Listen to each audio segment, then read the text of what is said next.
Hi friends, welcome to our channel. ముందుగా అయితే అందరికి నమస్కారం అండి. ఆంధ్రప్రదేశ్ రాష్ట్ర వ్యాప్తంగా ఉన్నటువంటి విద్యార్థులకు ఏపీ ప్రభుత్వం అయితే నిన్నటి రోజున తల్లికి వందనం పథకానికి సంబంధించి నిధులనేవి విడుదల చేయడం జరిగిందండి. విడుదల చేసిన తర్వాత చాలామందికి వారి యొక్క బ్యాంక్ ఖాతాల్లోకి ఈ అమౌంట్ అనేది క్రెడిట్ కావడం జరిగింది. కొంతమందికి మాత్రం ఈ అమౌంట్ అనేది ఇంకా బ్యాంక్ ఖాతాల్లోకి క్రెడిట్ కావట్లేదని కామెంట్స్ అయితే చేస్తున్నారండి. అటువంటి వారికి ఏ కారణం చేత బ్యాంక్ అకౌంట్లోకి నిధులు జమ కాలేదు, స్టేటస్ ఏ విధంగా చెక్ చేసుకోవాలి, స్టేటస్ ఏ విధంగా ఉంటే డబ్బులు జమ అవుతాయి అనేటువంటి పూర్తి సమాచారం అయితే తెలియజేస్తాను. ఈ వీడియోని ఎక్కడ స్కిప్ చేయకుండా పూర్తి వరకు చూడండి. అప్పుడే మీకు సమాచారం అర్థమవుతుంది. మన ఛానల్ని ఎవరైనా మొదటిసారి చూస్తుంటే ఛానల్ చూసి కంటెంట్ నచ్చినట్లయితే సబ్స్క్రైబ్ చేసుకొని పక్కనే ఉన్న బెల్ ఐకాన్ అయితే ఆన్లో పెట్టుకోండి. సో ఇక లేట్ చేయకుండా డైరెక్ట్గా టాపిక్లోకి అయితే వెళ్ళిపోదామండి.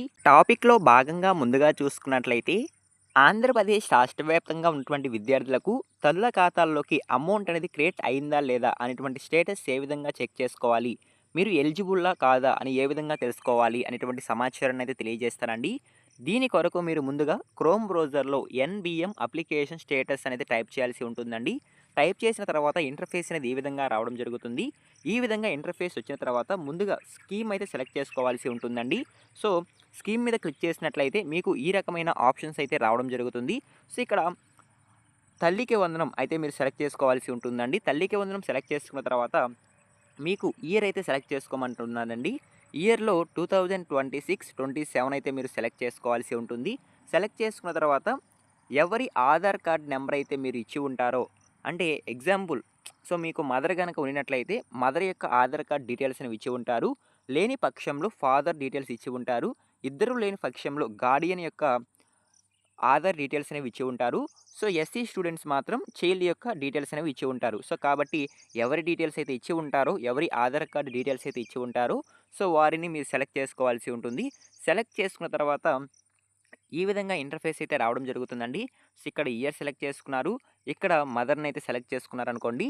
తర్వాత ఆధార్ నెంబర్, సో ఎవరి ఆధార్ కార్డ్ నెంబర్ డీటెయిల్స్ అనేవి బ్యాంక్‌లో ఇచ్చి ఉంటారో, అదేవిధంగా స్కూల్స్‌లో మరియు కళాశాలలో ఇచ్చి ఉంటారు. సో ఆధార్ కార్డ్ యొక్క నెంబర్ అనేది ఇక్కడ ఎంటర్ చేయాలి. ఎంటర్ చేసిన తర్వాత గెట్ ఓటీపీ మీద గనక క్లిక్ చేసినట్లయితే మీకు ఇంటర్ఫేస్ అనేది ఈ విధంగా రావడం జరుగుతుంది. ఈ విధంగా ఇంటర్ఫేస్ వచ్చిన తర్వాత ముందుగా ఇక్కడ ఒక క్యాప్చా అయితే ఉంటుందండి. క్యాప్చాని ఈ బాక్స్‌లో మీరు ఫిల్ చేయాల్సి ఉంటుంది. ఫిల్ చేసిన తర్వాత ఎంటర్ ఓటీపీ. సో ఓకేనా, మీకు అర్థమైంది అనుకుంటున్నాను. మీ యొక్క ఆధార్ కార్డ్ నెంబర్‌కి ఏదైతే మొబైల్ నెంబర్ లింక్ అయి ఉంటుందో ఆ మొబైల్ నెంబర్‌కి ఓటీపీ అయితే రావడం జరుగుతుంది. ఓటీపీ మీరు ఇక్కడ ఎంటర్ చేయాల్సి ఉంటుందండి. సో ఎంటర్ చేసి మీరు సెర్చ్ చేసినట్లయితే మీ యొక్క డీటెయిల్స్ అనేవి రావడం జరుగుతుందండి.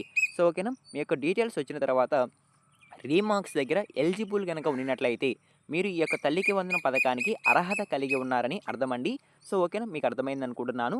సో కాబట్టి ఎలిజిబుల్, అదేవిధంగా సక్సెస్, ఎన్పిసిఐ యాక్టివ్ అని గనక ఉన్నట్లయితే ఖచ్చితంగా మీ యొక్క బ్యాంక్ ఖాతాల్లోకి నిధులు అనేవి జమ అవుతాయి. సో ముందుగా మీ యొక్క పేరు రావడం జరుగుతుంది, మండలం రావడం జరుగుతుంది, జిల్లా రావడం జరుగుతుంది, గ్రామం రావడం జరుగుతుంది. సో ఈ విధంగా డీటెయిల్స్ వచ్చిన తర్వాత సో మీరు ఈ పథకానికి ఎలిజిబులా, ఇనెలిజిబులా అని కూడా రావడం జరుగుతుంది. సో అక్కడ మీరు స్టేటస్ చెక్ చేసుకున్న తర్వాత మీకు ఈ యొక్క తల్లికి వందనం పథకానికి సంబంధించి నిధులు అనేవి జమ అవుతాయా అవ్వా అనేది తెలుసుకోవచ్చు. సో ఓకేనా, ఒకవేళ ఇదంతా మాకు ప్రాసెస్ తెలియదు అనుకుంటే గ్రామ వార్డ్ సచివాలయంకి వెళ్ళి అక్కడ ఉన్నటువంటి అధికారులను కనుక సంప్రదించినట్లయితే ఎలిజిబుల్ లిస్ట్ మరియు ఇనెలిజిబుల్ లిస్ట్ అయితే రావడం జరుగుతుంది. సో ఆ ఇనెలిజిబుల్ లిస్ట్‌లో మీ పేరు ఉందా లేదా, లేదా ఎలిజిబుల్ లిస్ట్‌లో మీ పేరు ఉందా లేదా అయితే చెక్ చేసుకోవచ్చండి. సో ఓకేనా, మీకు అర్థమైంది అనుకుంటున్నాను. సో ఈ విధంగా మీరు స్టేటస్ అనేది చెక్ చేసుకోవాల్సి ఉంటుంది. మనీ అనేది నిన్నే రిలీజ్ చేశారు కాబట్టి నిదానంగా వన్ బై వన్ అయితే అందరి యొక్క బ్యాంక్ ఖాతాలోకి జమ కావడం జరుగుతుందండి. 2వ తరగతి నుంచి 10వ తరగతి వరకు ఎవరైతే పూర్తి చేసుకొని ఉన్నారో స్టడీస్, వారి అందరి బ్యాంక్ ఖాతాల్లోకి ఈ నిధులనేవి జమ కావడం జరుగుతుంది. సో ఓకేనా, మీకు అర్థమైంది అనుకుంటున్నాను. ఇంటర్ ఫస్ట్ ఇయర్ కంప్లీట్ అయిన వారికి మాత్రం ఆగస్ట్ 30వ తేదీలోపు బ్యాంక్ ఖాతాల్లోకి నిధులనేవి జమ అవుతాయని అయితే ప్రభుత్వం అయితే తెలియజేయడం జరిగిందండి. సో కాబట్టి ఇంటర్ ఫస్ట్ ఇయర్ వారు మరియు 1వ తరగతిలో కొత్తగా జాయిన్ అయిన వారు కాస్త వెయిట్ అయితే చేయాల్సి ఉంటుంది.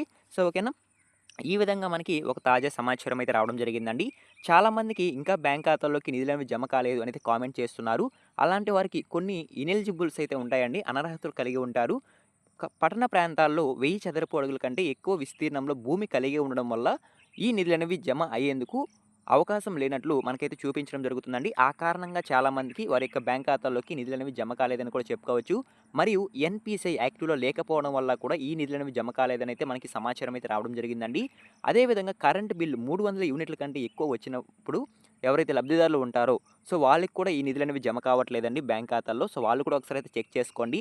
అదేవిధంగా 4 చక్రాల వాహనం ఎవరికైతే ఉంటుందో కారు, వారికి కూడా ఈ యొక్క నిధులనేవి వారి యొక్క బ్యాంక్ ఖాతాలో జమ కావట్లేదు. ఓకేనా. ఈ రకమైన కారణాలతో కొంతమందికి నిధులనేవి హోల్డ్‌లో పడేందుకు అవకాశం ఉన్నట్లయితే సమాచారం అండి. ఓకేనా. ఈ విధంగా మీరు స్టేటస్ అనేది చెక్ చేసుకోండి. చెక్ చేసుకున్న తర్వాత ఎలిజిబుల్ గనుక వచ్చినట్లయితే ఖచ్చితంగా మీకు ఒక 2, 3 రోజుల్లో మీ యొక్క బ్యాంక్ ఖాతాలోకి డబ్బులనేవి జమ అవుతాయి. ఆల్రెడీ చాలా మందికైతే జమ అవుతున్నాయండి. ఒకసారి అయితే చెక్ చేసుకోండి. పడని వాళ్ళు ఎటువంటి కంగారు పడాల్సిన అవసరం అయితే లేదు. త్వరలోనే ఈ నిధులనేవి బ్యాంక్ ఖాతాల్లోకి జమ అవుతాయి. ఓకేనా.